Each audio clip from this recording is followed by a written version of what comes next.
Hello, lovelies, and welcome to my overly ambitious fall TBR video. I don't know how I'm going to get through all these. Honestly, my fall is like now September, October, still probably into November. So I have a good chance finishing all these, and I do lots of audiobooks. So let's get into it. And I already know that books are going to be added to this fall TBR because I feel like I am missing some, but I don't know what they are. And I only have like one thriller book in here, and that's just not okay because I am a thriller horror girly, like through and through. Like that is the main genre that I've been reading lately. So my only thriller book, actually, I think it's horror because I was looking for it. I was looking for this book in the thriller section and I could not find it anywhere. So I go and ask the Barnes and Noble, like the guy at the front. I was like, I can't find this book. It was in the horror section. Anyways, that is The September House by Carissa Orlando. I don't know a single thing about this book. And you do, going into this video, do understand that. I go into a lot of my books blind. Sometimes I know a little bit about a book, but most of the time I know nothing because I find that most of the time I get my hopes up and I don't like to do that. So I like to go in blind. So just know that. That is why I can't tell you very much about these books. Anyways, all I know is that The September House has been recommended to me a lot. Well, not to me. On my Facebook specifically, I follow a lot of thriller horror readers, and this one is recommended constantly. Some girl that I watch, she said that this is one of the like few 5-star books she's ever rated 5 stars. So I said, okay, give it to me then. And then so I went and found it. A woman is determined to stay in her dream home even after it becomes a haunted nightmare in this compulsively readable, twisty, and layered debut novel. So it's also a debut. I don't know, and I absolutely love the cover. I know it's backwards. I'm sorry, I cannot do inverted. Um, Look at that cover. Like I am actually obsessed. On to the next. Blood on Her Tongue by Johanna van Veen. I read My Darling Dreadful thing by Johanna. I think it could have been earlier this year actually. I loved it. And then right after this book came out and I immediately grabbed it because yes, My Darling Dreadful thing has went up to like one of my favorite reads that I've ever read. So I obviously need to read everything by the author. Again, I know nothing about it. I knew the author. And then my bestie Amanda and I are going to read the Dream Harbor series the end of this year, the beginning of next year. So we start with the Pumpkin Spice Cafe and then we move on to the Cinnamon Bun Bookstore, and then later on in the winter we are going to read the the Christmas one. I know nothing about these. Are you surprised? No, they're viral on TikTok, and I love like themed reads. Okay, welcome to this video. This is my fall reads. They're fall vibes, so like absolutely, and fall is my favorite season. So obviously, um, all it says on the back that you really need to know is a small town spicy romance. And I believe book 5 is actually just about to come out. So, okay, and then the vibes are about to switch tremendously, okay? Now we are going into a whole 2 stacks of fantasy books. To be fair though, a lot of these are finishing series that I'm in the middle of. So, also really good for me. So the first couple I'm going to start with are just, yeah. The first one, Terror at the Gates by Scarlett St. Clair. I read the A Touch of Darkness series, adored it. This one it looks really good. It looks really good. And I had been contemplating getting it for a while. And then I was walking through Barnes and Noble and I found a signed copy. And I was like, That's a sign. I believe it's like a retelling of Lilith, maybe. If you know, please tell me in the comments. Here's the signed page. I'm a slut for a signed book, okay? Just know that about me.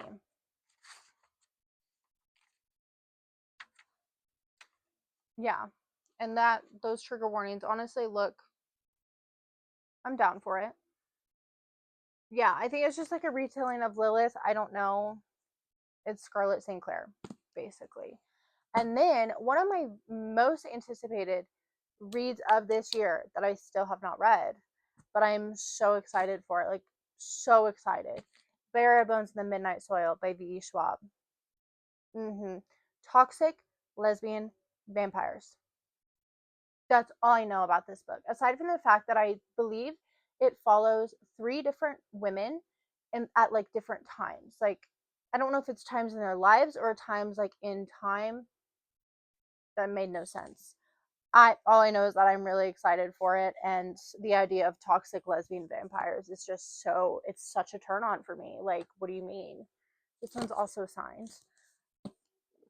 I'm so excited. And then I have Immortal Dark by Tigest Girma. It's pretty. Vampires. That's all I know. That's all I know. And you're going to be surprised yet again. Vampires. Are you getting the theme here? I have it. I'm down bad for some vampires. Okay, I'm actually in the middle of the Crowns of Nyaxia series, and I really want to jump back in, especially since the second duet was just completed. So next, I have Slaying the Vampire Conqueror. These are by Carissa Broadbent, by the way. I mean, I've been living under a rock because I didn't even know there was more than just 2 books. So, Slaying the Vampire Conqueror, just like a Vega.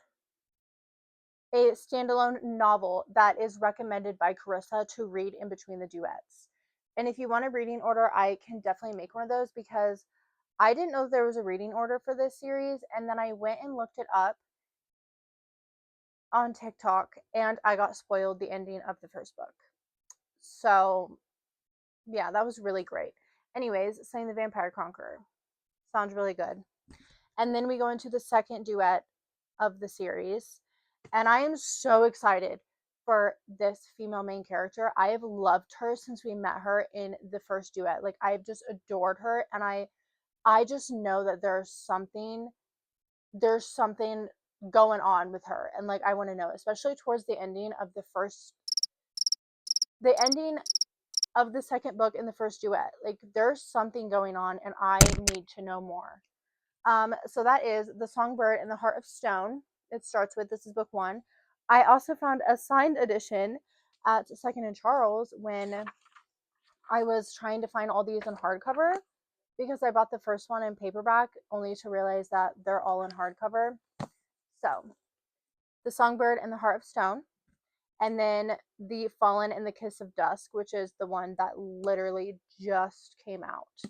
I'm so ready. I'm actually thinking that this is going to be my next read because I'm just really ready to jump back into this world. Like, I need it. Okay. Now we're moving on to the last books, but these are ones that I also am finishing up. Yeah. Okay, so the first one, Fearless.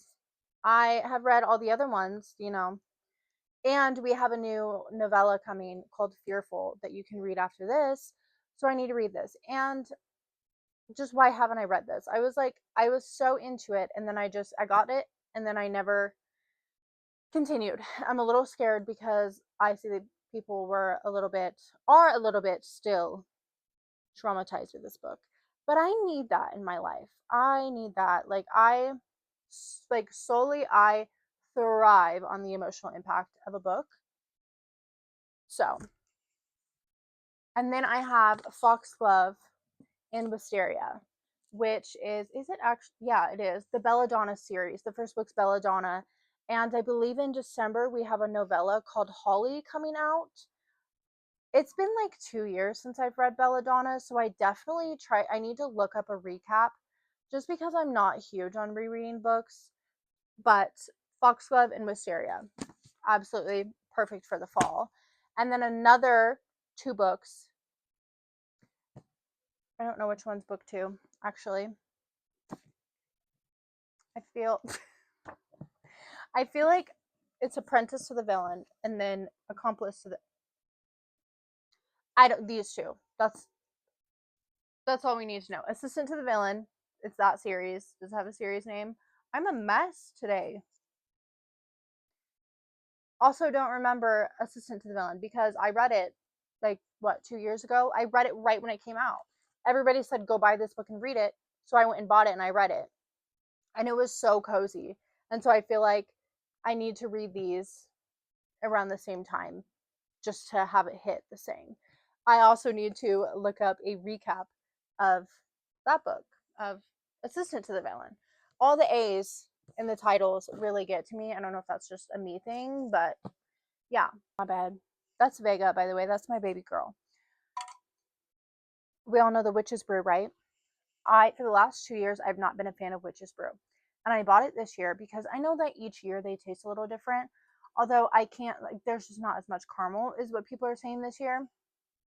Anyway, so I bought it again this year to try it again because I'm like, maybe it's just a fluke. Like, maybe I'm just, I don't know. So I got it again. Still didn't love it. Like, a little sour. Like, it's really sour. And then so today, I'm like, you know what? I'm going to put a straw in this bad boy and drink it because I see a lot of people drink it with a straw. Does Laurie Reed's, does she use a straw? For the life of me, I feel like she does. I could be wrong. It tastes different in a straw, through a straw. That's crazy business. Okay. Anyways, that was my overly ambitious fall TBR.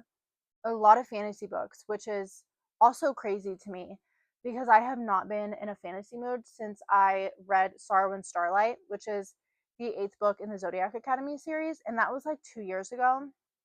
I want to say I've been in a fantasy slump for years. And I'm back in it, and I'm really happy to be back in it, obviously. And so I'm just throwing all these fantasy books on my TBR, and I hope that I can get through them. And I bet I can because I'm a huge audiobook reader. I drive all day for work. I don't listen to music. I don't even have Apple Music anymore. I just listen to audiobooks all day. So I need to get on my Libby and see what's available for me to use. But thank you for watching. You can subscribe if you thought my craziness was fun to watch.